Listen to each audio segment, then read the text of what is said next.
you were one of the first ones to work on the Extended Reality Sports Alliance with Qualcomm and HBS, amongst others. Tell us a little bit more about this initiative. I know that there's a quite a big group now that's after that are working on this project. Tell us what was appealing to you and what was the idea behind it for you?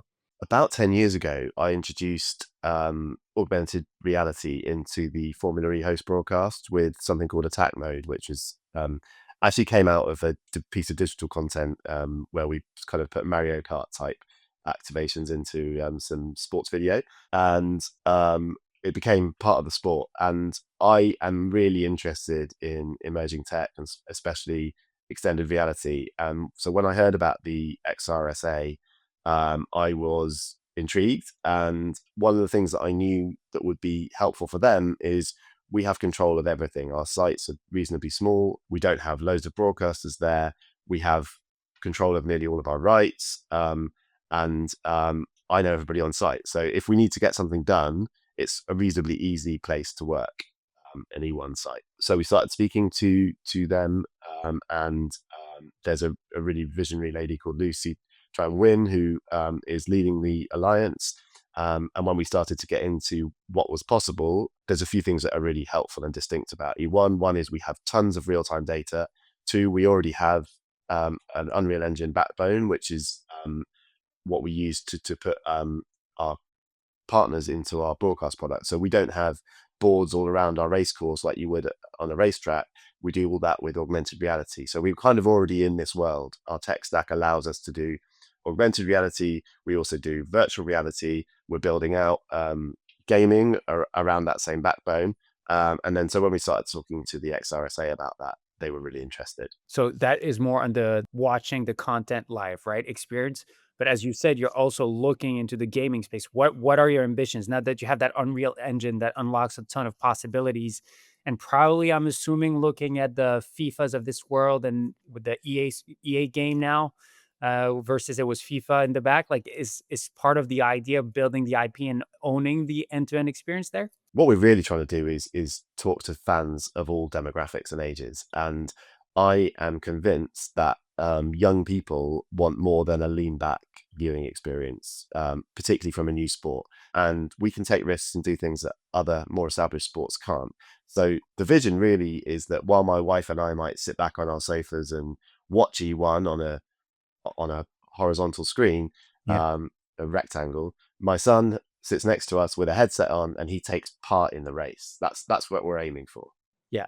But you want to build the game for it as well. Yeah, we're building the game. We're building the game. So the game will be ready. We had a roadmap conversation this week actually with the developers, and we're building out a beta product which is ready to go. In fact, we were really close to getting one of the team owners to take part virtually in the race in Miami. But it didn't quite happen. So Jeddah next time in January, we're going to do that. And yeah, the game's good to go.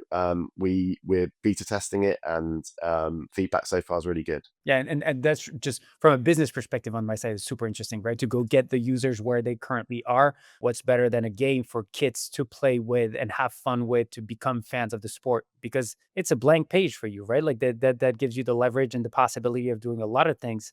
And I think that that's what one of the things that must be exciting from your perspective. Absolutely. The thesis is that to get a new fan for a sport, you kind of need to start talking to them when they're between the ages of 8 and 10. And there aren't loads of XR experiences out there currently. So while the devices are coming thick and fast, and Samsung have launched a really interesting one in the last couple of months, there isn't loads of content there. So if we can be out there with something that's innovative and groundbreaking, there's a good chance that we can start to acquire some of that really important younger generation for E1. Yeah. And it's interesting because there's the power of the blank page, but there's also the means of a startup, right? And so how like considering all those factors, right? You had to make some decisions at the beginning of the story. Like what are the things that you are doubling down on and what are the things that you see as future concepts for your organization? It's a great question because necessity drives our roadmap, and it was necessary for us to have augmented reality because we had to give exposure to our brand partners in the broadcast product, which meant that we had this Unreal Engine backbone, which opened up this opportunity to create the game and to do virtual reality. And so we made a small investment, and we're trying to spin that out into a huge commercial opportunity. So that's the Unreal Engine side. And then we were talking earlier about how we had to sort of focus on Instagram in year one, and in year two we've broadened that out a bit, and we started trying to create some engagement on TikTok, and making some forays onto YouTube as well. But you can't do everything, or you can't do everything to the standard that I would like to do it, when you have the limited resources, both human and capital, that we do. So yeah, we have to be really focused.